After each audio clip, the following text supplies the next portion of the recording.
दिल्ली कांग्रेस के प्रदेश अध्यक्ष चौधरी अनिल कुमार ने कोरोना महामारी के आंकड़ों को लेकर अरविंद केजरीवाल सरकार को कटघरे में खड़ा करते हुए तमाम सवाल पूछे। आइए आपको दिखाते हैं मेघराज सिंह की स्पेशल रिपोर्ट। कोविड-19 की वजह से प्रभावित है और जो उसके गंभीर परिणामों की वजह से जनता परेशान है।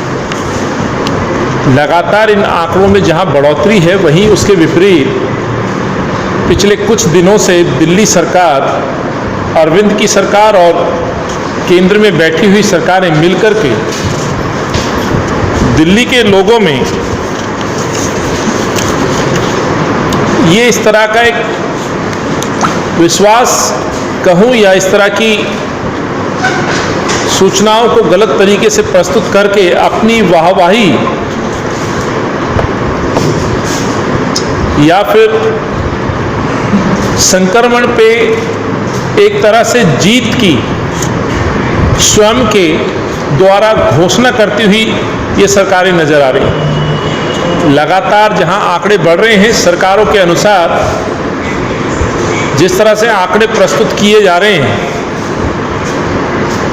वो इस तरह से संदेश देने की कोशिश कर रही कि शायद संक्रमण पे पूरी तरह से उन्होंने लगाम लगा दी और संक्रमण को शायद समाप्त कर दिया गया। इसके विपरीत मैं आपके सामने कुछ ऐसे आंकड़े प्रस्तुत करूंगा कि किस तरह से आंकड़ों की बाजीगिरी करके दिल्ली और केंद्र की सरकार लोगों को गुमराह कर रही है। निरंतर मौत के आंकड़े बढ़ रहे हैं, निरंतर पॉजिटिव केस दिल्ली में पाए जा रहे हैं। दिल्ली का अधिकतम एरिया धीरे धीरे कंटेनमेंट जोन की तरफ बढ़ गया है। फिर भी इन सरकारों का दावा कि इन्होंने संक्रमण पर रोक लगा दी है, तो उस पर भी कई प्रश्न उठते हैं कि रोक लगा दिए तो आपके एफर्ट्स क्या हैं। इस मुद्दे पे मैं इससे पहले आगे बढ़ूं, मैं कोरोना मरीजों की जो स्थिति है दिल्ली और हिंदुस्तान में, तो भारत में लगभग आज 13 लाख से ज़्यादा अधिक मरीज हिंदुस्तान में, और हिंदुस्तान आज दुनिया का तीसरा देश हो गया है कोरोना मरीजों को लेकर। लेकिन सरकार कहती है कि हमने दिल्ली और देश के अंदर संक्रमण पर काफ़ी रोकथाम लगा दी। कल पूरे देश के अंदर लगभग 49,000 से ज़्यादा एक दिन में मरीज पाए गए हैं, जो ये दर्शाता है कि ये कोरोना मरीजों का आंकड़ा निरंतर बढ़ रहा है। दिल्ली की हम बात करें तो दिल्ली के अंदर लगभग 1,28,000 मरीज दिल्ली में अब तक हो चुके हैं। और शहरों की मैं बात करूं, हिंदुस्तान के शहरों में, तो दिल्ली का नंबर 1 है। और प्रदेशों की मैं बात करूं तो तीसरे नंबर पर दिल्ली है। और फिर भी उनकी सत्यता पे सवाल है, और शायद इसीलिए शुरुआत में इन टेस्टों को रोक दिया गया था। लेकिन लोगों के जहन में, दिल्ली वासियों के अंदर ये विश्वास स्थापित करने के लिए कि सरकार टेस्ट कर रही है, सरकार ने संक्रमण रोकथाम कर दिया है और ये मरीजों की संख्या धीरे धीरे घट रही है। सच्चाई इसके विपरीत है। यदि ऐसा था तो कंटेनमेंट जोन की संख्या लगातार बढ़ क्यों रही थी।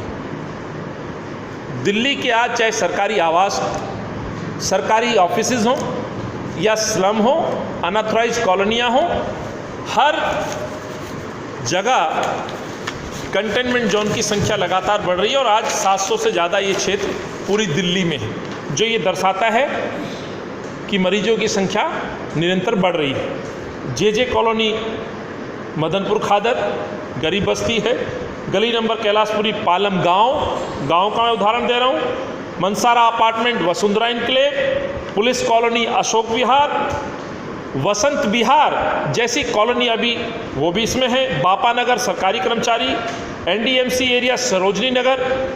ये हमने एक सैंपल आपको बताया जहां पर कंटेनमेंट जोन लगातार बढ़े हैं। साथियों, प्रश्न ये है, जब आरटीपीसीआर लगभग 95,000 इन 10 दिनों में टेस्ट किए गए, जिसमें 32% पॉजिटिव पाए गए। रैपिड टेस्ट की हम बात करें, 1,98,000 टेस्ट हुए, जिसमें अधिकतर लोग जो है नेगेटिव सर्टिफिकेट लेके गए। यानी कि कहीं ना कहीं आंकड़ों के साथ आंकड़ों की बाजीगरी करके केजरीवाल साहब ये लोगों में विश्वास स्थापित करने की कोशिश कर रहे हैं कि सब कुछ अच्छा है, दिल्ली में सब अच्छा है। दिल्ली में साथियों सब अच्छा नहीं है। यदि सब अच्छा होता तो प्लाज्मा को लेकर के कालाबाजारी नहीं हुई होती।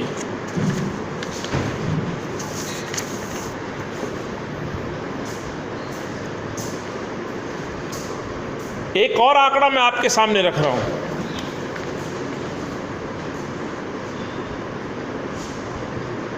18% जो मैंने कहा रैपिड एंटीजन टेस्ट जो नेगेटिव आए थे, जब उसका RT-PCR टेस्ट हुआ, एक सैंपल था, तो उसमें सभी लोग पॉजिटिव पाए गए। ये दर्शाता है कि रैपिड टेस्ट केवल लोगों को गुमराह करने के लिए, ये दिखाने के लिए कि हम टेस्ट कर रही हैं, सरकार एफर्ट्स कर रही है, लेकिन वो एफर्ट्स व्यर्थ हैं, उस पर किया गया खर्चा वो व्यर्थ है। ये मैं दिल्ली की जनता को बताना चाहता हूँ। एक और बड़ी स्टडी के साथ ये मैं खुलासा करना चाहता हूँ कि सरकार किस तरह से झूठ बोल रही है, दिल्ली की जनता को गुमराह कर रही है। सर, दिल्ली सरकार और ICMR की संयुक्त स्टडी और रिपोर्ट के बाद ये कहा गया है कि दिल्ली के लगभग 23% यानी कि 50 लाख लोग संक्रमित हुए थे इस रिपोर्ट के अनुसार। तो जो सरकार की पहले चिंताएं थी कि जुलाई के अंत तक दिल्ली के अंदर 5 लाख से ज़्यादा मरीज पाए जाएंगे, मैं समझता हूँ उस समय ये कांग्रेस पार्टी कहती रही कि दिल्ली की हालत बद से बदतर है और यही कारण है कि इस पर तुरंत कदम उठाए जाने चाहिए। हमने सजेशंस भी दिए थे, सुझाव भी दिए थे, इन्होंने नहीं माना और नतीजा ये है कि आज सरकारी अपनी रिपोर्ट में लगभग दिल्ली की 2 करोड़ जनसंख्या को यदि हम 23% से कंपेयर करें तो लगभग 50,000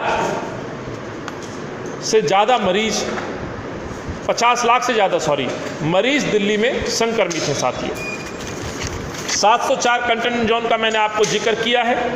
सरकार अपने निकम्मेपन को छुपाने के लिए, अपनी कमजोरियों को छुपाने के लिए निरंतर एक के बाद एक झूठ बोल रही है। सरकार ने अपने कहे अनुसार कि अब दिल्ली भगवान भरोसे है।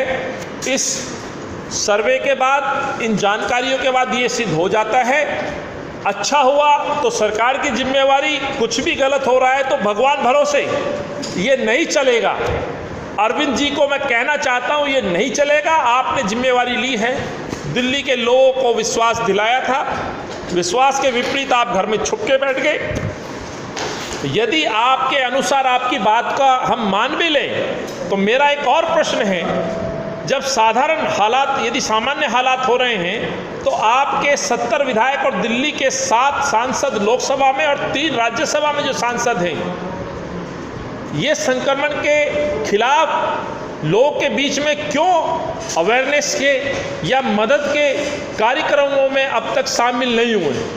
जहां कांग्रेस के नेतागण, कार्यकर्तागण लगातार जनता के बीच में बने होकर के उनको अवेयर करा रहे हैं, सुरक्षा के लिए जानकारी दे रहे हैं, मदद के हाथ बढ़ा रहे हैं, वहीं इसके विपरीत आपके पॉलिटिकल नेता, पार्टी के चुने हुए नेता अपने घर में छुप के बैठ गए हैं। ये भी मैं आपसे प्रश्न पूछता हूं कि फिर आखिर वो क्यों छुप के घर में बैठ गए हैं? कि RT-PCR टेस्ट ज़्यादा होने चाहिए और जो रैपिड एंटीजन टेस्ट हो रहा है उनकी संख्या ज़्यादा बढ़ा दी इन्होंने, उससे सही पिक्चर सामने नहीं आ रही है कि कितने मरीज हैं कितने नहीं है। और सबसे बड़ी बात यह है कि दोनों सरकारें, सेंटर की सरकार, दिल्ली सरकार श्रेय ले रही है कि हमने इस संक्रमण पे कंट्रोल कर लिया।